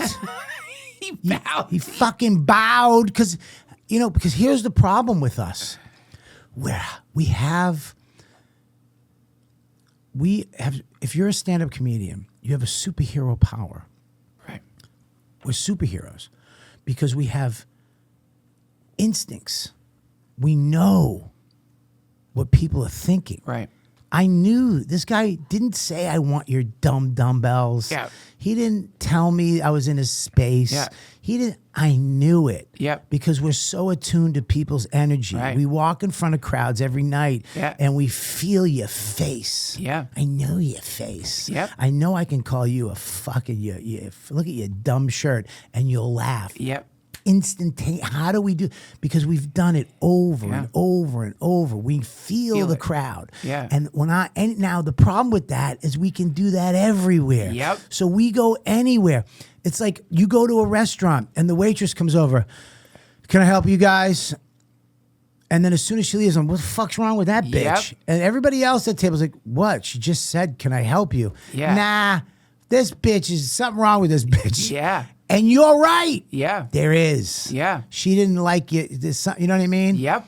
And then by the end of the meal, she's like, oh, she was kind of rude. I told you. I Yeah. knew from the first fucking word. We have that ability. It's almost like some kind of like low level clairvoyance, like some low level telepathy. It's some low level like Yep. thing that you can really identify inside of people something. Like people are really good at it. We have it, dude, We have because it. we have because we can't, like we have to. We see that video of those two people. Our brains immediately look at his hat, look at his beard, Yep. look at the way he shaves it, how he left some gray in there, Yep. his shirt, The slouch, and then the slur, the weird way he slurred words. the slow monotone, and then lift. as soon as her face came up, my brain went fuck. Yeah.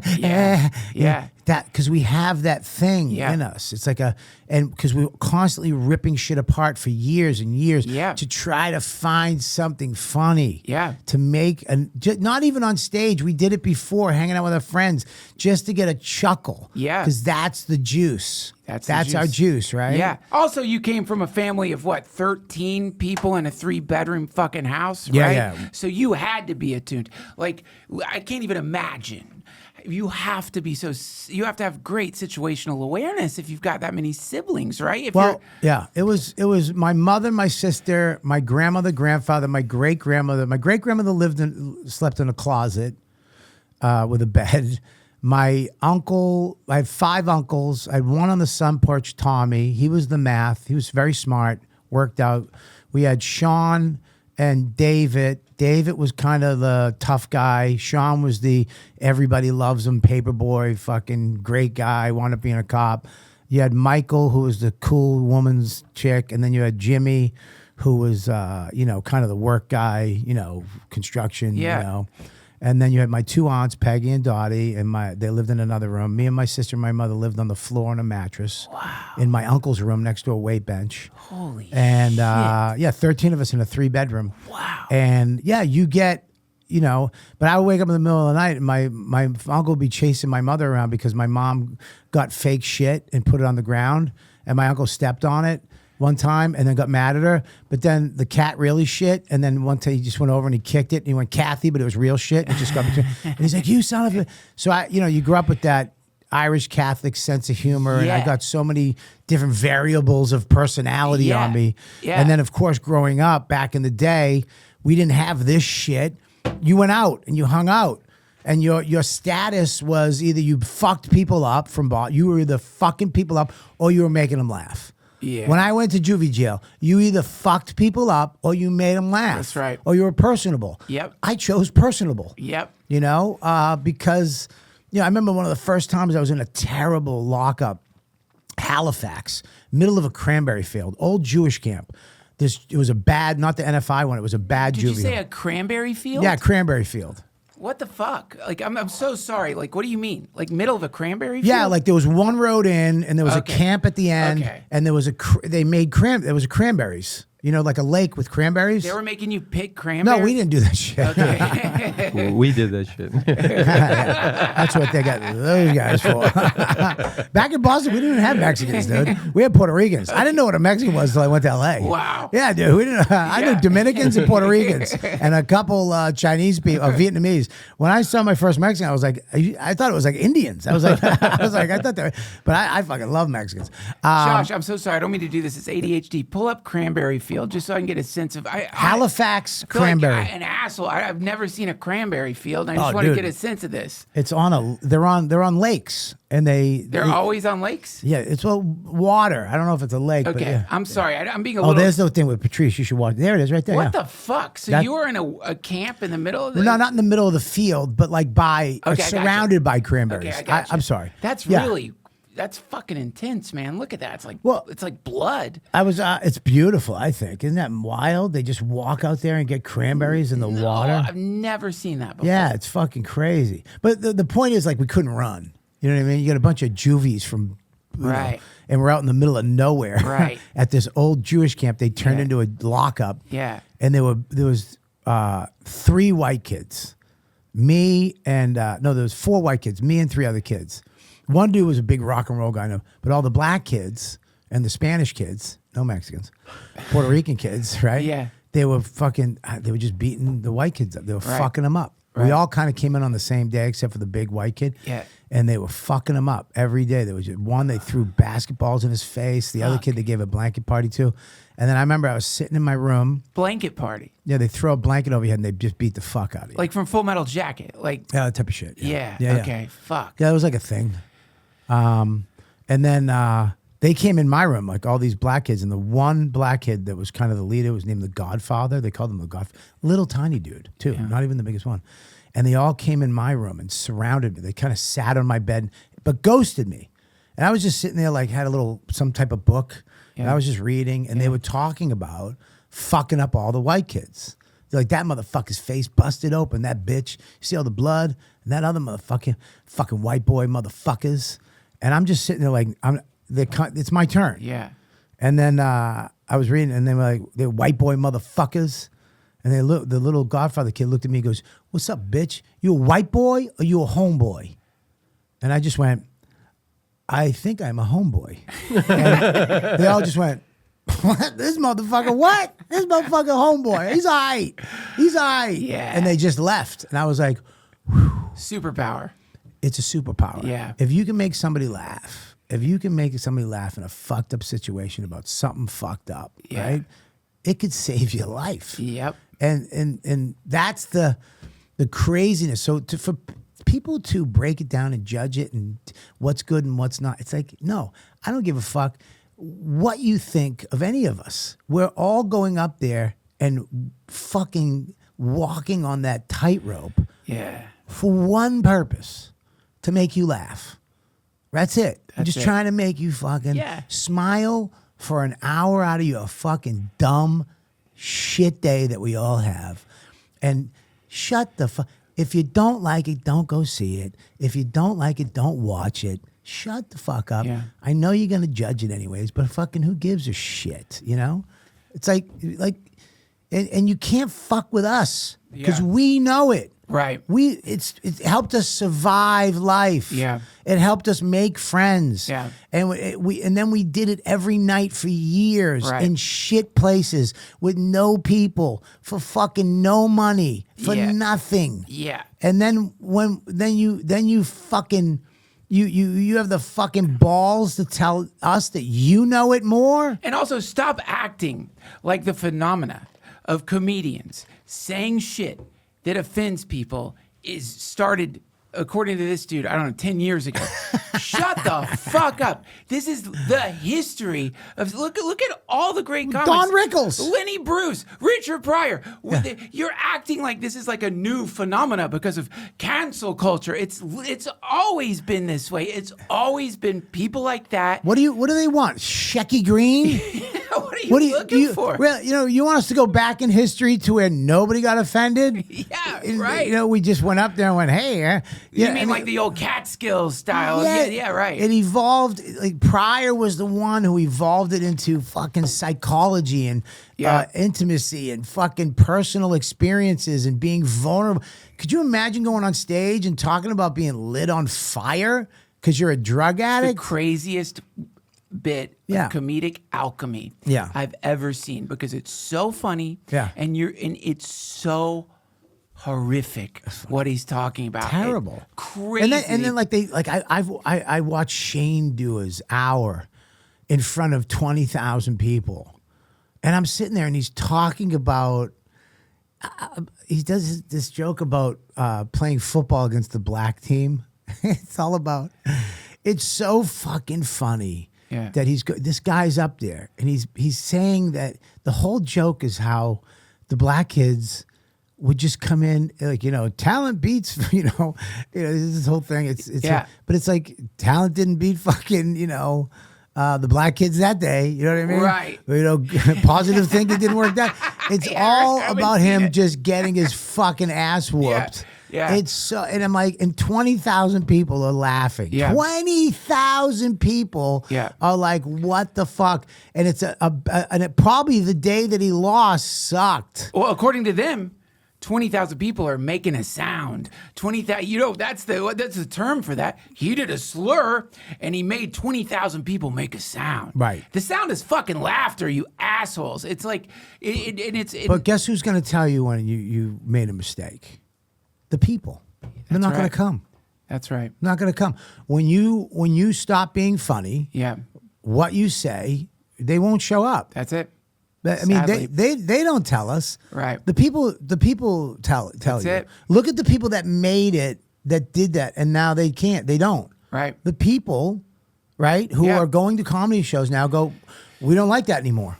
Yeah. Or we don't want that anymore. Yep. They tell us, not you. That's right. Yeah, they'll tell you. You know what I It's mean? pure populism. That's what it is. And it's these, and to be upset about it, it's like you're angry at the culture. You're not angry at comics. You just don't seem to realize that. You're just, culture went a different direction than where you wanted it to go. It didn't go in the New Yorker direction. You wanted comedy to be like, I get the New Yorker little comic strips. Yeah, but those comics exist. Go see them. Yeah, Promote them. Stop promoting the people you hate, fuckface. No, I mean the yeah, little. I know. But I'm saying, like, there's plenty of people that these people like. Go see them. Have them on your show. Yeah. Promote the fuck out of them. Yeah. Look what Rogan does. Look what you do. Look what you do.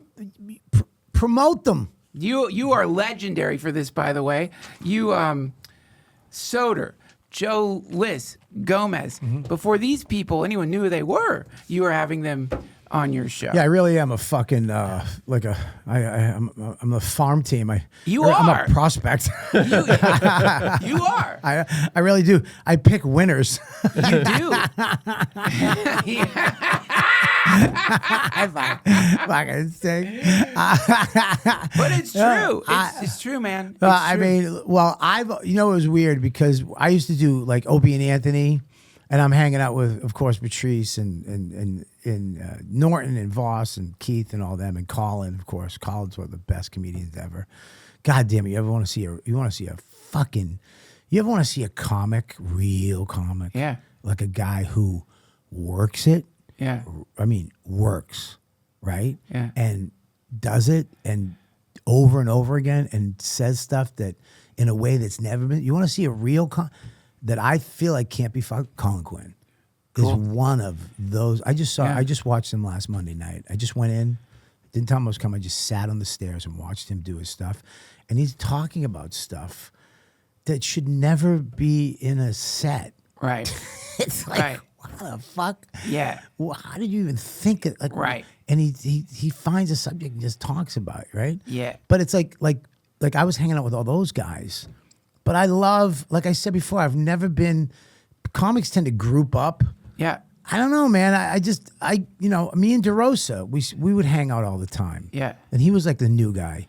And Jay, I would take Jay on the road with me. Yeah. And it's like I love hanging out with funny people. Yeah. And and then I remember it was me and DeRosa used to do You Know What Dude first. And then one day he couldn't do it, and we had Dan Soda. He's like, I got this guy who works at a Mexican restaurant like 2 blocks away. And Dan came in. And I was like, I remember telling my wife going, I fucking love him. Wow. He was doing voices. Wow. And we had this. And then I remember the first time we really smashed Dan Soda, he did this, he was on stage one night. And he was doing this voice, and it's a gator fight. It's a goddamn gator fight. And then he made merch, and we trashed him. We brought him on the show again, and we didn't tell him, and we fucking played him, and we went, you fucking and we just smashed him for doing a voice to have merch. And he took it. It was so fun. Yeah. And yeah, I just I like different groups of people. Like I've never been into. I remember when I used to like Ari, and people would tell me you can't hang out with. Like back in L.A. when he was doing The Amazing Racist. First time I met Ari, he walked up to me. He just looked like some type of Nazi propaganda fucking drawing. I know. No, he does. And we just started talking, and I was hanging with Dane at the time. I was touring with him, so I was kind of in that universe. Yes. You know what I mean? Yep. And I'm over there talking to Ari, who wasn't really shit at the time. Yeah. And I just remember, I was like, I love this guy. And we just talked, and we became very good friends. One of my best friends, one of them, I love him more than anything, and one of the funniest guys on the planet. So funny. And I've always been, I've always felt good about that the people that I've liked here, right? Yeah. And then I see them succeed. I'm like, it makes me happy because my instincts were right about those It's people. one of the coolest feelings. Yeah. It's one of the craziest things like to watch. Luis Gomez. Yeah. Dude, when I first had him on my show, people were like, get that fuck. Because nobody knew him. He wasn't anything. Right. He's just a fuck. But I was like, he is funny. Yeah. He's funny. He's a unique motherfucker. Yeah. He was just like me. You know what I mean? I always saw myself, And I would be like, and people would tell me, don't get him off the fucking show. Because my show was like one of the only podcasts around in New York at the time. Yeah. It was like, dude, he's ruining the show. I'm like, nah, dude. He's fucking doing him, And I've always loved. And now to see him now. Yeah. And dude, he wrote a book. He's got a special. He's got Skankfest. He's got fucking multiple. I'm like, it makes me feel. It makes me feel gratified that I didn't listen to these fucking idiots. I listened to my gut, and I was like, I was right. Yeah. About these people. Yeah. I just wish some of these fuckers would maybe throw me a bone once in a while. What the fuck? You know what I mean? That's right. Fucking he fucking Soda's got a penthouse, and fucking List's got a fucking. Gomez is driving an Audi, for Christ's sakes. I got a Ford Ranger. Come on. What's going on? Dude, are you doing Legion of Skanks this year? You mean Skankfest? Skankfest? Yeah. Can't wait. I can't get out of it. Oh yeah, you have to. I love it. That's the best festival. I'm just the old guy there now, dude. I go. They gave me a cigar lounge. I go. I need a place to hang because I don't do drugs. Yeah. I don't do any other stuff. Yeah. So they made Rebecca and Christine and Louis. They made me a tent. It's the you now have a cigar lounge. It's called the Dude Cigar Lounge. Holy shit. It was there last year. And they gave me. I'm like the old guy that they let come down. And I'm part of the shows and shit. Yeah. And I have a lot of fun. They don't think of you like that at all. Whatever. You're so humble. You're Dude, a fucking star. As soon as my there. kid's old enough, I'm fucking sharpening those blades again. They're I'm sharp. gonna come back. I'm gonna fucking. You're here. You I'm don't here. need to sharpen the blades, man. I'm here, baby. Thank you so much for coming on the show. Buddy, let me tell you, you're one of the guys who when I first saw your weird face I forget where it was. You had me on your podcast. I moved to New York. Yeah. You had me on your podcast. Almost immediately. Yeah. You started digging in because I was wearing this stupid jacket that I had. And I loved it. You're like, was that your grandmother's jacket? I remember it was so funny and so deserved. Yeah. But yeah, man. I was so, as soon as I met you, I was like, dude, I fucking love this guy. Yeah, and then, same. of course, I've watched all your stuff and you and Kurt and your brain, the way it works. It's like, I love that you think Thanks, man. you go into it. Thanks, you let man. yourself go, which I love that I couldn't do it because I'd kill somebody. I couldn't go where you go. because my brain will implode, and then you'll just see me at your door, just with just terrifying. blood. I killed them all. I got Satan. I got them for you, man. A Redditor's head in your fucking backpack. Yeah, I'm like, this is for you. And it's that lady. It's that lady's head. No, dude, look. You said you wanted a statue. I made you a statue. A meat statue. I got it. Dude, Satan's gone. Ego's gone. The world is cleansed. Dude, Christ lives. Thank you, Jesus. Thank you, Jesus. Thanks, dude. You're the best. Thanks You're for the coming on the best. show. Thanks, buddy. I'll see you later. That was Robert Kelly, everybody. Won't you go see him at the Comedy Mothership this weekend, the weekend of July 4th. All the links are down below. And come see me at the Mothership coming up, or the Milwaukee Improv, or come to Houston. Come and see me, or watch the Mystery Boys. Happy 4th, everybody. Happy 250th birthday to the great United States of America. Let freedom ring. And start storing up food. I'll see you guys next time.